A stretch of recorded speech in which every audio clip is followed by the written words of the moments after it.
Hey everyone, welcome back to our Slow Burn Dynasty here in Obscure Victories Gaming. We are in our first off season after defeating Boise State in the Poinsettia Bowl. Quick recap of that game if you haven't watched it yet. We were down 11 late in the third. We were able to get some stops, some turnovers, and put together a game-winning drive, I think with under 20 seconds left. And then the defense held up in the waning seconds, so that was good to see. Overall, season-wise, again, to be 7-6, I think was a little bit of a surprise. Let's take a look at our schedule as we recap here. So if you've been watching from the beginning, you know that our first 4 games, we kind of had our rivalry gauntlet here. Week 1, we started with UTEP. Got up to a good start in the first half and just kind of maintained that through. So big rivalry win there. Arizona was probably the toughest test early on, aside from Cincinnati there that wasn't a ranked team. So disappointed to not come away with a win there. I think we had a chance, maybe threw a pick late, and just couldn't overcome that. Week 3 took on Nevada. Week 3 and 4, I think we really dominated Nevada and Coastal Carolina. So 43-7 here. I think that might have been our most complete game, or maybe most complete 2 games here. But you can see the records at 3-9 each. So not quality wins by any means, but to beat them handily was a good sign. Then we went on and took on Cincinnati, a good team. They were ranked to start the season, I think, somewhere in the 20s. And I think we just had too many turnovers. I think we ended up with 4. So to lose by 10 after turning it over 4 times, we still had a shot. Then we took on Alabama. Heading into this game, obviously not expecting a lot. Alabama is playing the title game. We'll see how that turns out here as we simulate. We had a chance with 2 minutes left to march down the field and score. We ended up throwing a pick. 3 plays into that drive. Held them on defense with, I think, 16 seconds left. We got the ball back and proceeded to march down the field.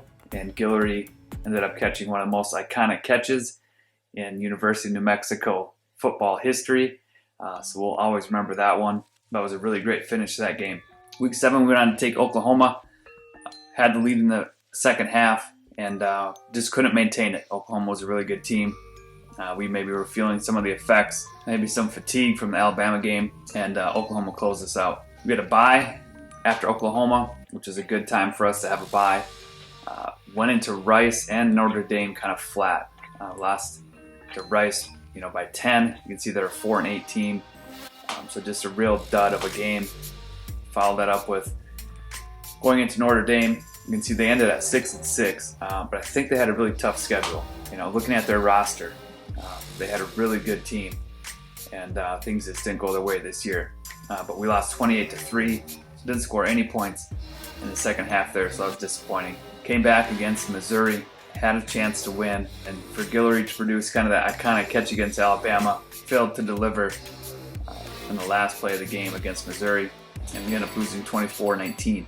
After losing to Missouri, we were sitting at 4-6. We knew we had to win our last 2 games, and we kind of responded really well. Northwestern was a little bit better than us. You can see they ended at 5-7, but we were able to pull out a 7-point win there, stop them at the goal line on the last play of the game to hold on to the victory.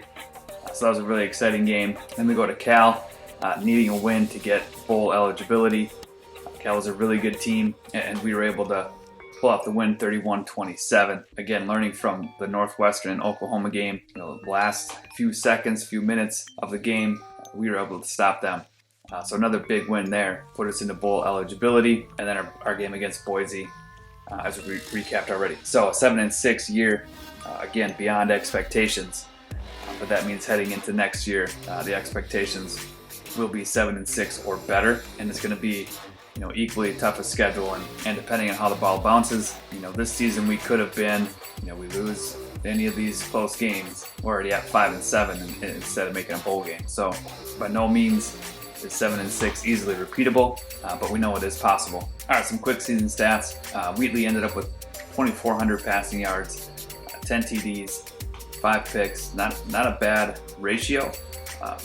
For as much as we run it, Those are pretty good stat lines and what we would expect from our quarterback. 202 yards a game, 52% completion percentage. We'd like to see that higher, but he did well enough to keep us in games and win some games. You can see rushing wise, Dukes is up there with 850.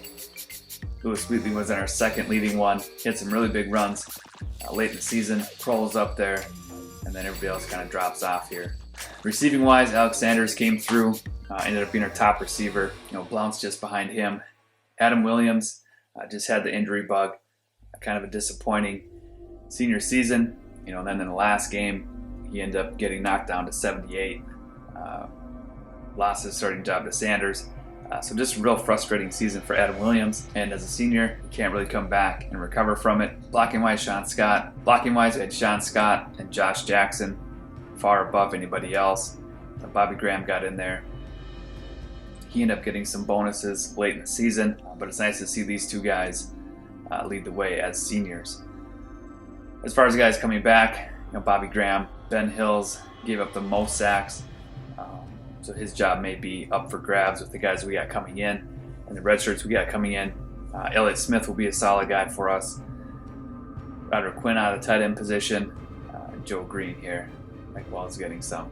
Adam Williams got one. Defensively, Chris Edwards led our team of tackles, beating out Ian Alford, who I believe won the Bednarik. Chad James and Jimmy Jackson are up there. I don't know if that's a feature of the 4-2-5 defense, but those guys tackled really well for us. Tackle for loss, Dustin Bowling, Cause Havoc, Victor Drew, Craig Swain. Nice to see these guys on the D-line get back there into the backfield. Chris Edwards did well. He's coming back. And Ian Alford. Brandon Frederick got some play late in the season after Danny Hughes was suspended. I don't think Danny Hughes got back his starting position. Brandon Frederick kind of took that and ran with it. And then the rest of the guys, not much for TFLs here. Sacks with Craig Swain. Even when he was, I think, at a 68, I think he had 6 sacks. So really kind of played off Dustin Bowling here. Must have learned a lot, because then he got his bonuses, really started showing up and improving. So he's at 84 overall as a sophomore. So we appreciate the work that he's put in. Victor Drew had 4. Chris Edwards out of the linebacker position got 4. And Ian Alford got 4. Interceptions, it was Alford. Jimmy Jackson had 2. Albert Lemon had 2. Chad James had 1. Herring, Edwards, and Poog. His interception came on the first, almost maybe the first defensive play of the first game. So that will always be memorable for me. But he just had 1. So we'd like to see maybe a little bit more interception-wise, but I think we did enough, again, to keep us in games and provide some wins. Deflection-wise, could be a lot of drop picks here, but we'll call them deflections. Austin Albert, Jimmy Jackson, Chad James, Alford, Herring, Lemon, and the other guys. Thought we had a guy who kind of knocked a lot down at the line of scrimmage. Maybe that was Bowling, did it 2 games in a row. Forced fumbles, Chris Edwards, he had a big one in the bowl game. Chad James, Charles Herring, Victor Drew, Jeremy Cooper got in and forced a fumble. Maybe on a kickoff. Brooks and Lemon. Fumble recoveries. Lemon had the big one in the bowl game. Cooper forced one and recovered it. Chad James, Herring, Edwards, Guillory got one. Guillory's is actually kick 6. They count it as a fumble recovery. And then RJ Brooks. We had 1 safety, that was Jimmy Jackson. That was after we threw a pick at the 1-yard line. I believe it was against Arizona. So it was frustrating to throw that pick, but then great to come back with a safety. Still not enough to pull off a win, but that was a big play by Jimmy. 1 defensive touchdown by Guillory on the kick 6, and that's it for season stats. All right, next we're going to spin our off-season event wheel so that we're ready when the off-season comes around. It's a different event wheel than the in-season one. Not as many options, but I think both equally good and bad. So we'll go ahead and find out what's happening in the off-season. All right, for our first spin, we've got 1 player transfers if we did not reach 8 wins. So we were at 7. This one might hurt. To decide who that player is that is transferring, we're going to spin our position wheel and find out who that is. So our cornerback number 2, I think that's going to be Cornelius Houston. So that's kind of a big loss for us. You know, we could probably go with the storyline that Cornelius thought he could get more playing time, frustrated with the amount of playing time he had, and so he transfers out. As far as what team he goes to, I'll maybe decide that later. But cornerback 2, Cornelius Houston, is going to transfer out. Or I guess it could be the redshirt senior we had. It could be Justin Andrews as well. So we'll see what that ends up being, and we'll determine their team that they transfer to later on. All right, our second spin.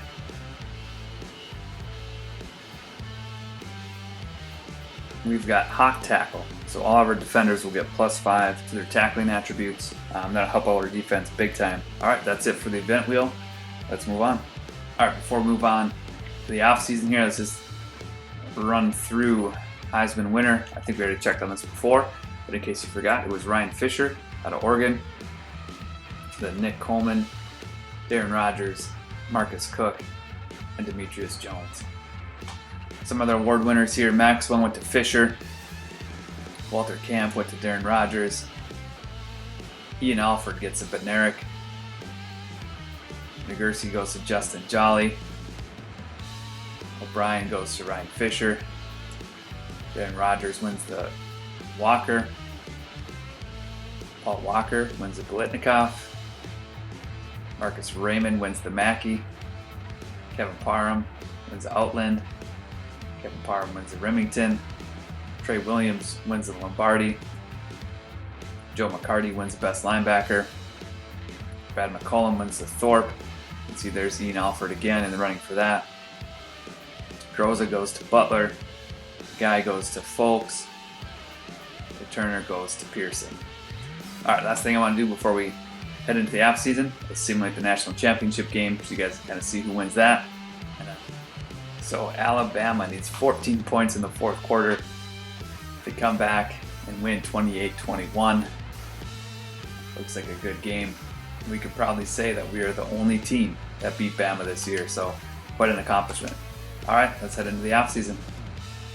All right, so here we go. Contract-wise, program tradition is a D-. Our coaching prestige is a B-. Our job security is safe.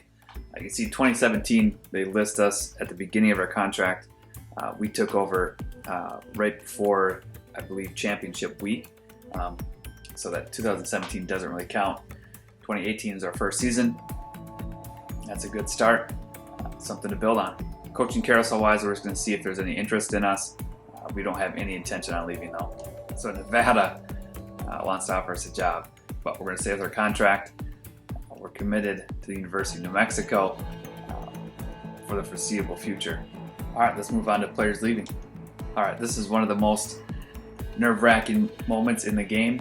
If you're a good team, you're worried about juniors leaving early for the NFL. In our situation, I'm just hoping that my recruiting was set up where we're not going to force anybody to feel like they have to move on because we're bringing somebody in to take their place. So let's find out. So there it is. Raul Cole. I think because we're bringing in a junior college center, he's feeling like he's not going to get a chance to play, which is disappointing. See if we can persuade him. It's very low. I'm not even going to try because he won't play in 9 games. He's going to ULM. We wish him the best. I really don't like if my recruiting isn't set up to bring in the guys we actually need rather than force players out. But Raul feels like he has to transfer to get his playing time, which no hard feelings. We wish him the best. All right, moving on to seniors.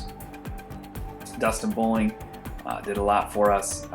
One of our best players on defense. Check his stats quick. You can see tackles for loss 15, QB sacks 56 here. 2 pass deflections. Was one of our main disruptors on defense, so he'll be missed. Then we got Brian Poog leaving, Sean Scott. Danny Hughes had a rough ending to his tenure here. Austin Tolbert, again, one of our better players on defense, held down the back end. And 1 tackle for loss. Not a lot of stats. There's pass deflection 7, so he's around the ball and was really a staple in our defensive backfield. Next we got Adam Williams. Again, just a rough go for him this year with injuries. Really slowed him down. Disappointing to see. One of his least productive years here. After 2017, I'm sure he was hoping for something bigger, but it just didn't work out. But he's destined for big things beyond football here, as we know all AI players are. Jimmy Jackson, again, a great defender in the backfield for us. Had some huge plays, had that safety against Arizona, 2 tackles for a loss, 2 interceptions, 5 pass deflections, and that 1 safety. So he'll definitely be missed. Victor Drew, yet another disruptor on the defensive line for us. 12 tackles for loss, 4 QB sacks, forced a fumble. Somebody that will be tough to replace. And we got Lewis Wheatley, who started as an 82 overall. With his experience, with some bumps, moved up to a 91. I thought he might get drafted. It turns out he did not. His first year starting is 1 and only. A solid year. We ran the ball a lot, again, just because of the sliders, I think, but also just my preference, I think, for running. But we maybe could have balanced it more. But he had solid numbers for the opportunities he had. With that 52% completion percentage, maybe could have had better numbers. But again, did well enough to win some big games for us. Josh Jackson, this is the guy we just ran behind. 39 pancakes, 1 sack given up. Just the staple of our offensive line. Carried the young guys kind of throughout the whole season. We missed him for a few games. I thought he was gone for longer than he actually was, but when I realized he was back in, it was exciting.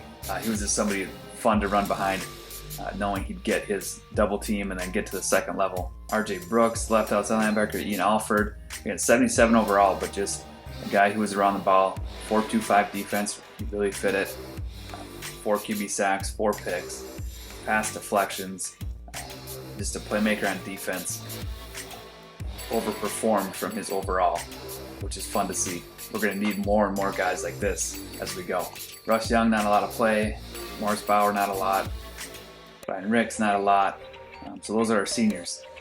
I think in all we're losing 16 seniors, and really just the foundation of building this dynasty. So we thank them for their service, for their effort, for their attitude, and helping us build something here. So farewell, guys. All right, transfer requests. I feel like at 7-6, we might have garnered some interest. We won a bowl game. I feel like we might get some guys looking at us. But being an independent, just being a 1-star school, we might not. So let's see what we got. Nothing. I was hoping we could get somebody to look at us, but we'll move on with the guys we have. All right, let's move on to recruiting. All right, recruiting-wise, we have some decisions to make. We've got 11 scholarships left. All right, we've got some decisions to make here. We got some of our top guys that look like they're going to sign fairly easily, and then we've just got to decide who our priorities are and how many points it's going to take to get them to sign. But first, let's kind of look through who we signed. And on the bottom of the screen, you already see these as signed, but we did get Brandon Williams. We ended up going after him late, I think in week 4, but that's exciting to get him. I think he can be a running back, a receiver, or a defensive back. So a lot of options for him. Andrew Lewis we're excited about him. Dominic Pennington, big sign out of New Mexico. Daryl Vinson, I think is going to fit our system well. There's Corey Gray. We're excited about. Glenn Swain's coming in. Lee Johnson we're really excited about. And Bernard Dreyer, he's the center I brought in, hoping to fill in a starting role right away. And Raul Cole did not like it. He knew he wouldn't play as much, so he transferred out. But we're excited to have Bernard here. Brandon Burley looks like an exciting playmaker on defense. Jonathan Francis. Justin Bryant, our QB of the future, I think, here. Really excited about him and what he can do. John Wiley, Anthony Cook, and then William Washington will be a defensive back as well. So if those 14 sign, I've got to go through and figure out who's going to be easy to sign and who's going to get a lot of our points. So I'll take some time to do that, and I'll show you guys when I'm done.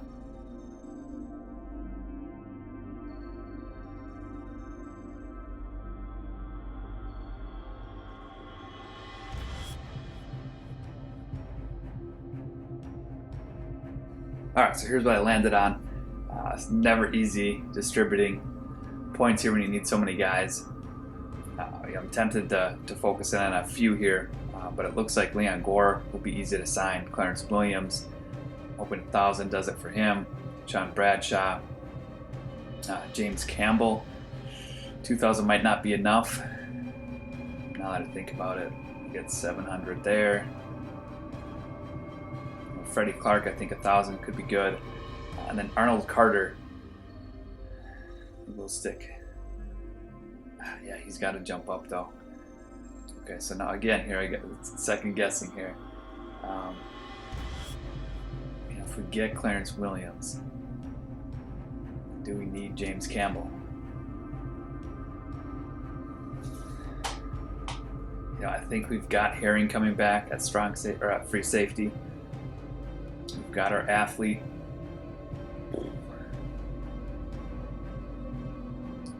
I'm going to pass on James Campbell. I'm going to go 5,000 on Arnold Carter. Again, I feel like it's overkill, but he's only at 34% locked. And he'd be really great to get. I'm hesitant to do that just because if we don't get him, that's a lot of points that don't get him. But Campbell's kind of at the same interest level. And then Davis will get 950. I'm going to go 950 to Freddie Clark.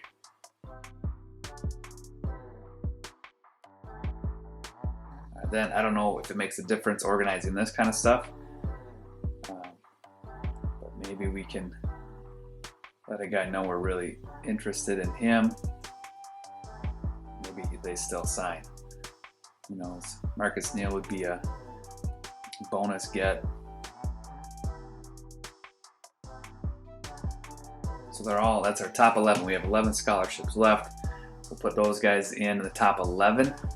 Hopefully that lets them know we're still interested in them.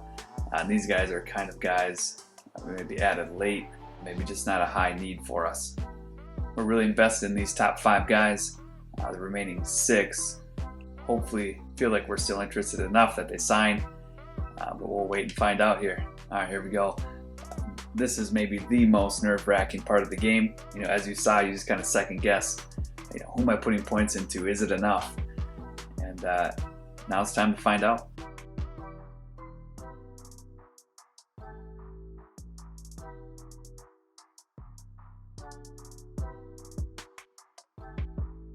All right, here we go. Sean Bradshaw comes in. That's a big get for us. I think he's going to be a really good junior college player for us. James Campbell, sorry to miss out on him, but I think, again, based on what we had, he was probably the first one out. Michael McCauley's not that big of a miss. We did get Clarence Williams, which makes me feel better about James Campbell. Arnold Carter, it worked out. We ended up signing. That's big for us. I think he can play D-end, somewhere on the D-line, maybe tight end or fullback. Aaron Hunter, never really considered him. Daniel Washington was just always on our board, just couldn't commit to a running back. Leon Gore, I think, is a big get for us. Kevin Douglas was a late add. Freddie Clark, would have been nice to get him. David Davis is kind of a miss, but we get Ted Bailey. That's good. Missed out on Daniel Clark, who's a fullback, just couldn't commit to a fullback. Josh Smith we missed. Keith Newsom was always on our board. Just couldn't commit to him at 53 overall. So overall, 1, 2, 3, 4, 5 signings out of 11. We'll take that heading into next season. So signing day, we have 4 scholarships remaining. We had 11, which means we signed 7 guys, which means the computer added 2 for us. We'll see where some of these guys ended up, although we saw kind of in that first one. But Joshua Carlton just couldn't commit to anybody. Marcus Neal, it would be nice to get him. John Stewart, nothing. And Dwayne Smith. So I'm not sure where these guys end up playing. If they do, if they walk on, or if they're just off the board. But would have been nice to get Joshua Carlton. Let's see what we got Arnold Carter by. So we got him by 5,000. We put 5,000 into him. So it's disappointing to see. We could have maybe put 1,000 and snatched up one of the other guys. But good signing class for us. Excited about who's coming in. Top classes, we cracked the top 50.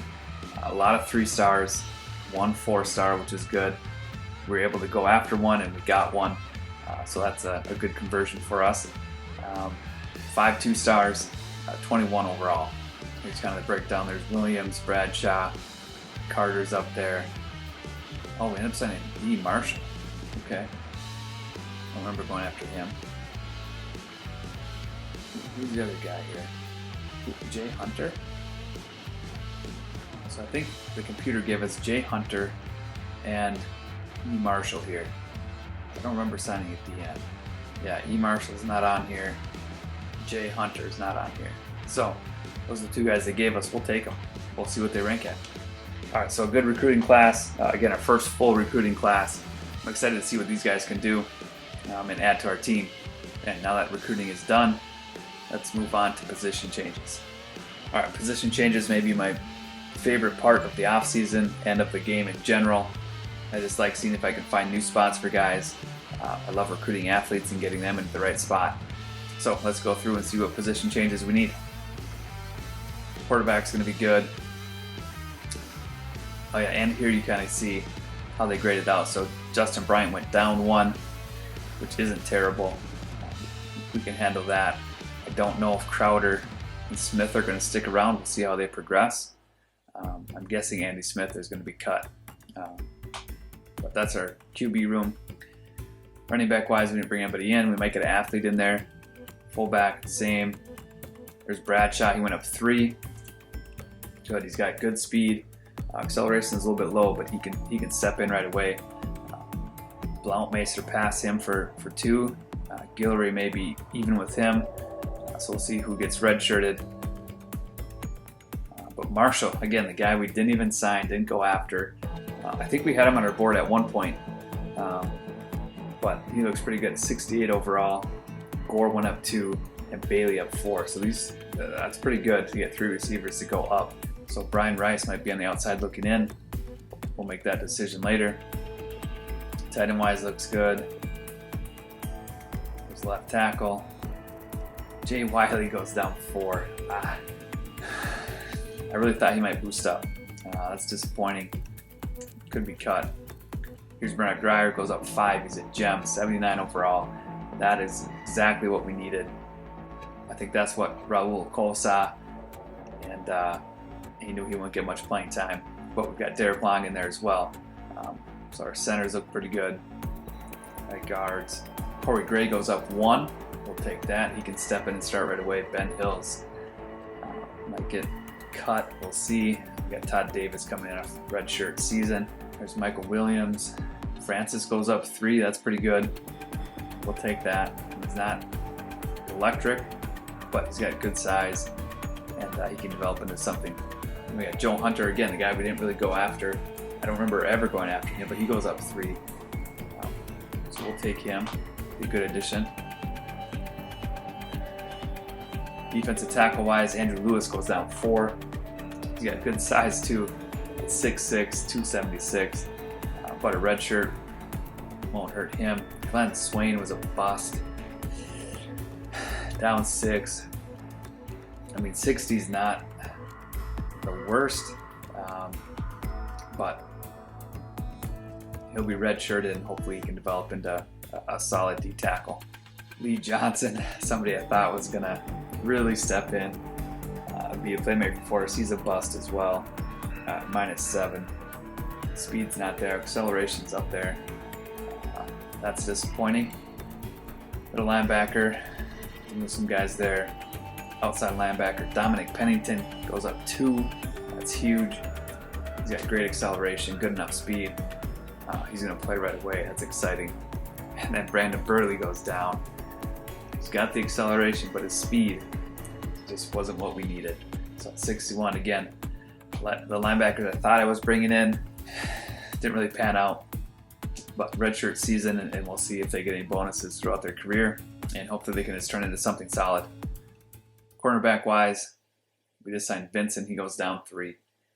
Shoot, 59 to 56 could be cut. I think Leonard Sapp 63. I mean, we'll see if Vincent stays around. Free safety wise, Cook goes down 3. We got 67, so it's not terrible. And then Clarence Williams stays as is. So solid free safeties. Strong safety, we just have Cooper. kicker, punter. All right, athlete-wise, Brandon Williams goes up 7. Okay, so for all the guys who were a bust,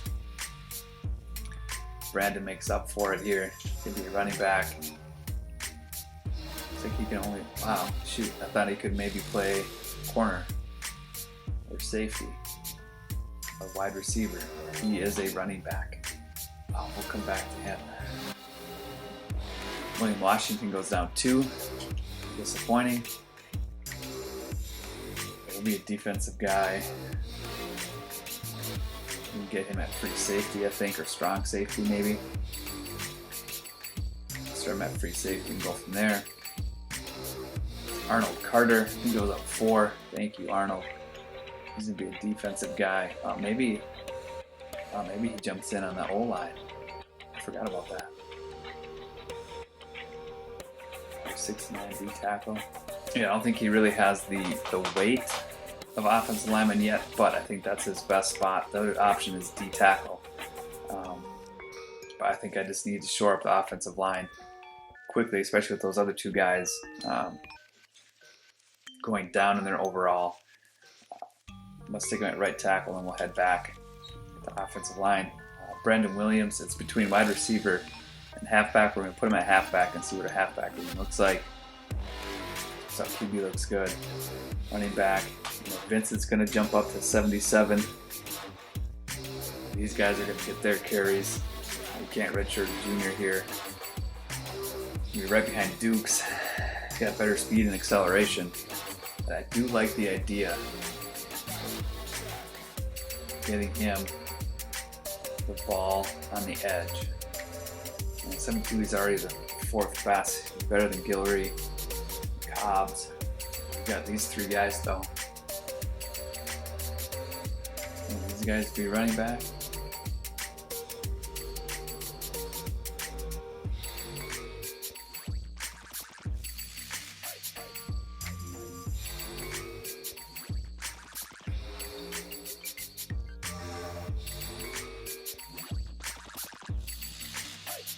Yeah, I like Brandon here. I think we have the option to redshirt Joe Blount or Guillory, get Williams playing right away. To put him in the backfield, this doesn't make sense. With Dukes here and all these juniors, Vincent will probably be redshirted, so he's just not going to get a lot of touches. That's too many guys that try to get the ball in the backfield. Where I think here, first year, whether it's Bradshaw, Blount, or Guillory, or 2 of the 3 getting redshirted, Williams can step in there. Tight end wise, we look good. Left tackle at 71. We're going to move Carter to the left tackle. We've got Graham and Green here. We've got Grier and Long. Smith and Howard. And we've got Gray, Hills, and Davis. I'm not sure that Wiley will make the cut here. Defensive end wise, we got Williams, Frederick. I think Hunter's going to stay. And Francis will stay for now. Let's see if Francis can be a D tackle. 61, I don't know if that's worth it. No. So they'll say D tackle. These guys will redshirt. And we've got Craig Swain, who's going to be 87, 88 overall, junior. We've got Houston up there. Hardy might get cut, redshirted. And Rogers. Linebacker, we got Carroll coming back. Edwards. Pennington's going to be huge. That's a huge get for us. And then I'm going to move Nick Morris to middle. I think just with his speed being so low, he can jump right in there. He doesn't have to cover as much ground as outside linebacker. At corner, we got Vincent. He'll probably stay on the team in redshirt unless we can move. Do I move Washington over here? James and Andrews. Although Andrews, with our event wheel, Andrews is going to transfer depending on training. But we got James, Houston, Lemon. Washington would be in between them. We've got these guys who are going to redshirt here, so though when Herring leaves, Cook next year will be a 71. And we can maybe move a cornerback into free safety then. So I think I got to get Washington as a corner. Yeah, I like that look better. Although we're a 4-2-5, I've got to put Washington at strong safety. This Cooper's not going to cut it. Yeah, that's the play. And Cook is going to be a strong safety as well. So we got somebody developing there for the 4-2-5 defense. I like this look. And in free safety, we've got Herring this year. We can move a corner over there, you know, whether it's Houston or Lemon or Sapp, Vincent. Vincent go over there now. It's the same. Sapp, 65. We'll need Sapp here this year. So next year we'll have to make that decision if we don't bring a recruit in. We'll have to make a note that we need a strong safety or a free safety. All right, all positions look good. Let's move on to training results. All right, here we go. Hopefully we've got enough guys that take a big jump, 5 or 6 plus, and enough guys that are just 4. We don't want to see a lot of 3s. I don't know if I've ever saw 2, but let's check it out. All right, so Nate Wilson goes up 5. That's good. I was at 6, would have been great, but we'll take him at a 79. Good speed, good acceleration, good awareness. Throw power, throw accuracy is not great. You can see Crowder's a little bit better, and Smith is right around there too. But what Crowder and Smith don't give us, and they didn't get any speed or acceleration, we're not going to be able to run with them. I think Smith will be cut. We'll keep Crowder, but Bryant will probably be our backup. Here we go, Lewis. I forgot he was coming back. Redshirt junior. 86 overall. Wow. Kroll and Dukes. And then Vincent's there. Vincent will probably be redshirted. Wow, look at Terry Lewis. 94 acceleration. So I think he's going to start. Dukes will back him up and maybe be our kick returner. Probably have to get all 3 of those guys in, but that's a good problem to have.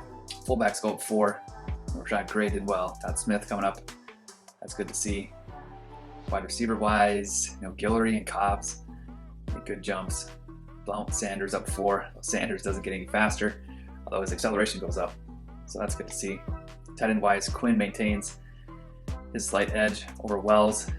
Although I think, to start the year, I think I'm going to start Wells just because of the speed, the acceleration, his pass catching. And that's what I'm looking for out of tight end mostly. It'll be nice to have Quinn as a second option, and we're going to go 2 tight end sets. And then Rice developed nicely, gained some speed, acceleration, went up 4. Ellie Smith only goes up 3. That hurts, but it's something. So he's 74. Bobby Graham only goes up 3. Green goes up 4. Derek Long goes up 5. I think centers tend to go up the most based on what I've seen and paid attention to, but good to see him at a 70 already. Kelly Smith goes up 6, coming off an injury season. I think he was out like the last 8 weeks. And Gary Howard goes up 5, coming off his redshirt year. Ben Hill's only up 3. Todd Davis goes up 4, coming off his redshirt year. Michael Williams up 5. Stone up 5. That's good to see both these guys juniors. Frederick up 3. McGee 4. Swain gets up to 88. Solid improvement by these guys. Again, Hardy might be cut. We'll see how many we have to cut. Redshirted for sure. Carroll up 4. He's got good speed and acceleration. Edwards, there's Morris up 4. Motley up 4. Not a lot of speed. Lynch, Holland. I think this is Pennington here for sure. But good to see these guys go up solid numbers. Cornerback James and Andrews both go up. Yeah, Andrews is going to transfer out. Through the playing time, we'll determine where that is later. So Houston will be our number 2. But again, up 4. That's good. Lemon up 4. Sapp up 4. That's good. 67 overall for Sapp. That's good to see. Herring up 4. Solid free safety. Cooper up 4 and 71. Darryl Brown gets a 78. Bryson Doty gets to 89. One thing I did not do is move Doty to kicker and Darryl to punter. So we'll have to do that on the depth chart, which is kind of a bummer because then they don't develop, awareness and stuff like that. But it's not a huge deal.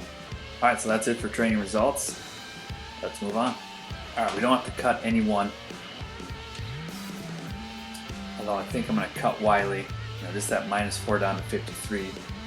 Next year, the red shirt, he's only at 57. Basically, just lost a whole year of development. So Wiley's out. And Vincent, I'm going to cut too. Again, just down to 56. Tough to keep him around when he won't develop into anything super solid. And we'll keep everybody else. Hunter, Swain, although he's a big bust, he's still 60 overall. Lee Johnson was a big disappointment. We'll keep him at 60 on these other guys as well. So we got 67 players on the roster. Again, we can bring in more guys next year. maybe we cut these guys then, but this year they'll get a chance to develop as red shirts, get to know our system, get to know our culture, and hopefully turn into great players. All right, last part of off-season is custom conferences. We are still gonna stay in the independents. We're not changing anything else. So that's gonna do it for our off-season episode. I think we really set ourselves up with a good recruiting class. A couple of guys were bust, that's disappointing. But I think we filled in some holes. We set ourselves up to develop some guys in key areas, and I'm excited to see what we bring in the next recruiting class. And in the next episode, we'll redshirt, we'll get a depth chart, we'll set up our schedule, and we'll set up our recruiting board. So that's it for this episode. Thank you so much for watching. Don't forget to hit the like, hit the subscribe, so you don't miss out on a Slow Burn Dynasty. Thanks for watching, everyone.